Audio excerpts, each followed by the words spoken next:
नमस्कार दर्शक आपण समस्त मो चैनल को पुणी थे स्वागत। बंधु मैंने आज यही कार्यक्रम को आपण मानक स्वागत। आज यही कार्यक्रम बिछा राशि व्यक्तिशेष मान बहुत गुरुत्वपूर्ण अटे। आज यही भिडियो आमे माने जानिबा बिछा राशि व्यक्तिशेष मान 2024 मसीहार अक्टोबर मासटी किपरि रहिबो। बिछा राशि मासिक राशिक आमे आलोचना करिबा।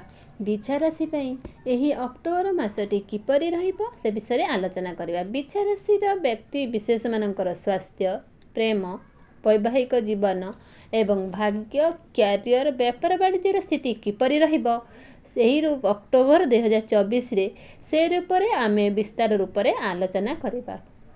यह सहित बिछा राशि अक्टोबर मासरे नवग्रहंकर स्थिति किपरि रहिबो से विषय में आमे आलोचना करिबा। नवग्रह केउ प्रकार फल प्रदान करिबारे सक्षम हेबे, नवग्रह केउ प्रकार शुभ फल देबे एवं केउ अशुभत फल देबे। यह सहित वीडियो शेष रे अशुभत प्रदान करुथबा ग्रह मानक पई किछि विशेष प्रतिकारक विषय आमे आलोचना करिबा। तो बंधु माने सेति पई वीडियोटी को स्किप न करी आपण शेष पर्यंत निहाती देखंतु एवं आपणकर जदि बिछा राशि होइथाय तेबे वीडियोटी को लाइक करी चैनल टी को सब्सक्राइब कर दियंतु एवं कमेंट बॉक्स रे जय श्री जगन्नाथ जय मां लक्ष्मी निश्चित लिखंतु। तेबे सर्वप्रथम आसंतु जानिबा अक्टोबर मासरे बिछा राशि पई नवग्रहंकर स्थिति किपरि रहिबो। तो बंधु माने राशि चक्रर 12टी राशिंक मध्यरु अष्टम राशि होउची बिछा राशि एवं आपणकर राशिर अधिपति होउचंती मंगल एवं मंगल आपणकर अष्टम भावरे विराजमान अछंती। आपणकर चतुर्थ भावरे विराजमान अछंती शनि, पंचम भावरे विराजमान अछंती राहु, सप्तम भावरे विराजमान अछंती देवगुरु बृहस्पति, एकादश भावरे विराजमान अछंती बुध, सूर्य एवं केतु, आपणकर द्वादश भावरे विराजमान अछंती शुक्र। तो बंधु माने सर्वप्रथमे आसंतु जानि नेबा एही अक्टोबर मासरे किपरि रहिबो आपणकर स्वास्थ्य। तो बंधु माने कुंडलीर प्रथम भावटी होइथाय आपणकर स्वास्थ्यर भाव, आपणक इम्यूनिटी सिस्टम रा भाव। तो बंधु माने आमर इम्यूनिटी सिस्टम जेतेबेले डाउन थाए सेतेबेले छोट छोट जिनसरे आमर देह खराब हो जाय थाए। ठंडा, ज्वर, काश इत्यादि शीघ्र ही आमको धरी पकाई थाए एवं इम्यूनिटी सिस्टम डाउन थिला बेले एई सबु अशुभता होई थाए एवं आमर इम्यूनिटी सिस्टम सेतेबेले वीक हो जाय थाए जेतेबेले आमर राशिर अधिपति आम कुंडलीर अष्टम एवं षष्ठ द्वादश भावरे विराजमान थांती एवं वर्तमाने आपणकर राशि स्वामी मंगल आपणक अष्टम भावरे अछंती। 20 अक्टोबर पर्यंत मंगल आपणकर अष्टम भावरे ही रहिबे। तो आपण को ए समय रे आपणक इम्यूनिटी सिस्टम प्रति टिके विशेष ध्यान दबार अछि, निज स्वास्थ्य पई ध्यान दबार ही अछि। ए व्यासन जानिबा आपणकर शिक्षा क्षेत्र किपर रहबा ए अक्टोबर 2024 रे। बंधु माने कुंडलीर प्रथम भावटी होइते आपणकर शिक्षार भाव। आपणक पंचम भावरे विराजमान अछंती राहु। राहु आपणक पाठ पढ़ारे बहुत असुविधा सृष्टि करूछंती कारण राहु जड़े छाया ग्रह अटंती। राहु आपणकर पंचम भावरे अवस्थान करिछंती एवं पंचम भावरे राहुंकर अवस्थिति आमको अन्य मनस्क कराय थाए, आम मन को डाइवर्ट कराय थाए। तो यही समय आमको जी जहाँ कहब आम ता कथार ही कार्य करिथाउ।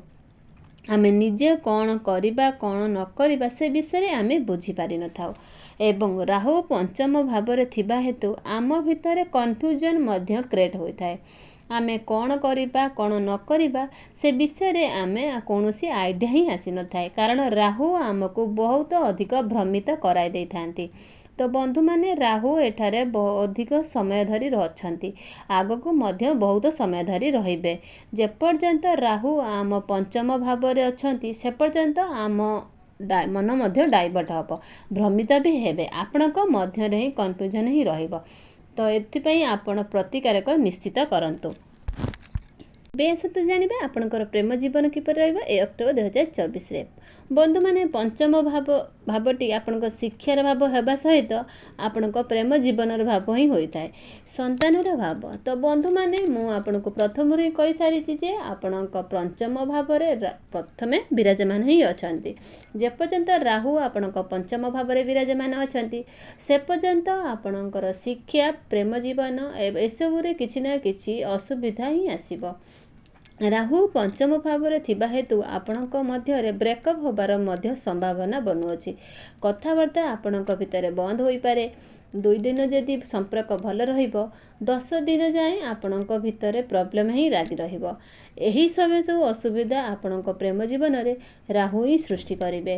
ଯେଉଁଦିନ ରାହୁ ଆପଣଙ୍କର ପଞ୍ଚମ ଭାବରୁ ଷଷ୍ଠ ଭାବକୁ ଚଳନ କରିବେ ସେହି ଦିନଠାରୁ ଆପଣଙ୍କର ଶିକ୍ଷା କ୍ଷେତ୍ର ପ୍ରେମ ଜୀବନ ସବୁଥିରେ ଆପଣ ଉନ୍ନତି ଦେଖିବାକୁ ପାଇବେ।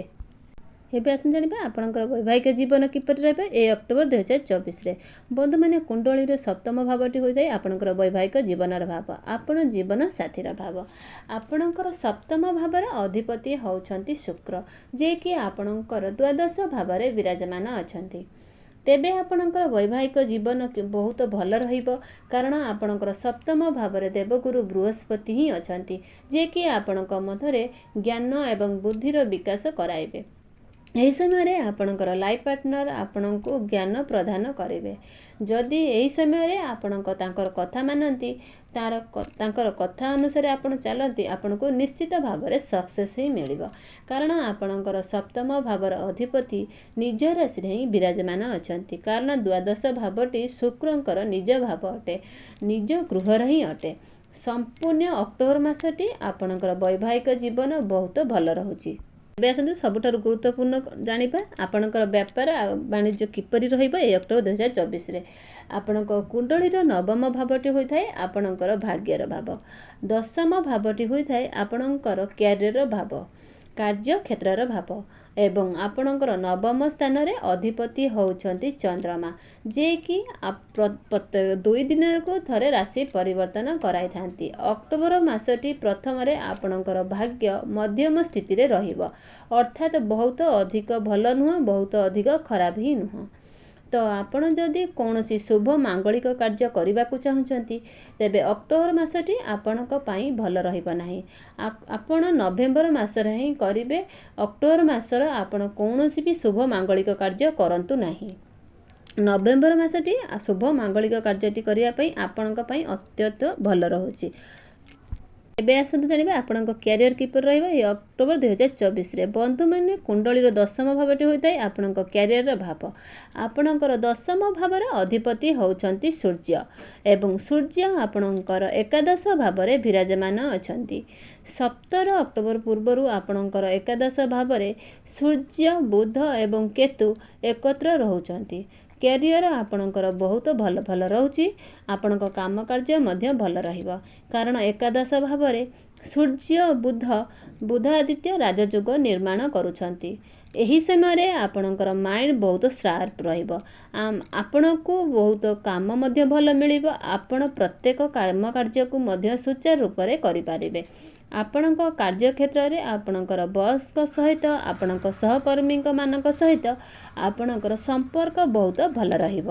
ଏବେ ଆସନ୍ତୁ ଜାଣିବା ଆପଣଙ୍କ ବେପାର ବାଣିଜ୍ୟ କିପରି ରହିବ ଏ ଅକ୍ଟୋବର 2024ରେ।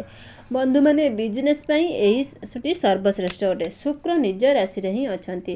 ସପ୍ତମ ଭାବର ଅଧିପତି ହେଉଛନ୍ତି ଶୁକ୍ର ଆପଣଙ୍କର ଦ୍ୱାଦଶ ଭାବରେ ହିଁ ନିଜ ଗୃହରେ ହିଁ ଭଲ ସ୍ଥିତିରେ ହିଁ ଅଛନ୍ତି। ଏହି ସମୟରେ ଆପଣଙ୍କର ଇନକମ୍ ବହୁତ ଭଲ ରହିବ। ଆପଣଙ୍କର ଆୟରେ ବୃଦ୍ଧି ହେବ, ଫାଇନାନ୍ସିଆଲ ମଧ୍ୟ ଗ୍ରୋଥ୍ ହେବ। ଏମିତିକି ଆପଣଙ୍କର ଖର୍ଚ୍ଚ ମଧ୍ୟ କମ୍ ହୋଇଯିବ। ଆପଣଙ୍କ ଖର୍ଚ୍ଚ ଆପଣଙ୍କ ନିୟନ୍ତ୍ରଣ ହିଁ ରହିବ। ତ ବନ୍ଧୁମାନେ ଏହି ସମ୍ପୂର୍ଣ୍ଣ ମାସଟି ଆପଣଙ୍କ ବିଜନେସ୍ ନେଇକି ବହୁତ ଭଲ ରହୁଛି। ଏବେ ଆସନ୍ତୁ ଜାଣିନେବା କିଛି ପ୍ରତିକାରକ ବିଷୟରେ, ଯେଉଁ ପ୍ରତିକାରକ ଗୁଡ଼ିକ କରିବା ଦ୍ୱାରା ଏହି ମାସରେ ଆସୁଥିବା ସମସ୍ୟା ମଧ୍ୟ ସମାଧାନ ହୋଇପାରିବ। ତ ବନ୍ଧୁମାନେ ରାହୁଙ୍କର ସ୍ଥିତି ଯେହେତୁ ଖରାପ ରହିଛି, ଆପଣ ନିଜର ଶିକ୍ଷା କ୍ଷେତ୍ର ଏବଂ ପ୍ରେମ ଜୀବନ ପାଇଁ ପ୍ରତ୍ୟେକ ଦିନ ପକ୍ଷୀମାନଙ୍କୁ କିଛି ଖାଇବାକୁ ଦିଅନ୍ତୁ, ଦାନା ଦିଅନ୍ତୁ, ପାଣି ପିଇବାକୁ ମଧ୍ୟ ଦିଅନ୍ତୁ ଏବଂ ପ୍ରତ୍ୟେକ ଦିନ ଆପଣ ରାହୁଙ୍କର ବୀଜ ମନ୍ତ୍ର ମଧ୍ୟ ଜପ କରନ୍ତୁ। ଓଂ ବ୍ରାଂ ବ୍ରିଂ ବ୍ରଂ ରାହୁହେଂ ନମଃ। ଏହି ମନ୍ତ୍ରକୁ ଆପଣ ପ୍ରତ୍ୟେକ ଦିନ 108 ଥର ଜପ କରନ୍ତୁ। ଏହା ସହିତ ଆପଣ ପ୍ରତ୍ୟେକ ଦିନ ହନୁମାନ ଚାଳିଶା ମଧ୍ୟ ପାଠ କରନ୍ତୁ। ମଙ୍ଗଳଙ୍କର ବୀଜ ମନ୍ତ୍ର ମଧ୍ୟ ଜପ କରନ୍ତୁ। ଓଂ କ୍ରାଂ କ୍ରିଂ କ୍ରଂ ଭୂମାୟଂ ନମଃ। ଏହି ମନ୍ତ୍ରକୁ ଆପଣ ପ୍ରତ୍ୟେକ ଦିନ 108 ଥର ଜପ କରନ୍ତୁ। ତ ବନ୍ଧୁମାନେ, ଏହିସବୁ ପ୍ରତିକାର କରିବା ଦ୍ୱାରା ଆପଣଙ୍କର ଏହି ମାସରେ ଆସୁଥିବା ସମସ୍ତ ଅଶୁଭତା ଖଣ୍ଡନ ହୋଇପାରିବ। ଆପଣଙ୍କ ଭାଗ୍ୟରେ ଉନ୍ନତି ଆସିବ। ତ ବନ୍ଧୁମାନେ, ଆପଣଙ୍କ ଜୀବନ ମଙ୍ଗଳମୟ ହେଉ, ଏହା ହିଁ ମୋର ଈଶ୍ୱରଙ୍କ ନିକଟରେ ମୋର ପ୍ରାର୍ଥନା। ତେବେ ଦର୍ଶକ ବନ୍ଧୁ, ମୋର ଭିଡ଼ିଓଟି ଏଇଠି ରଖୁଛି। ପୁଣି ଦେଖାଯିବ ଆଗାମୀ ଏକ ନୂଆ ଭିଡ଼ିଓରେ। ରହିଲି ଦର୍ଶକ ବନ୍ଧୁ, ଜୟ ଜଗନ୍ନାଥ।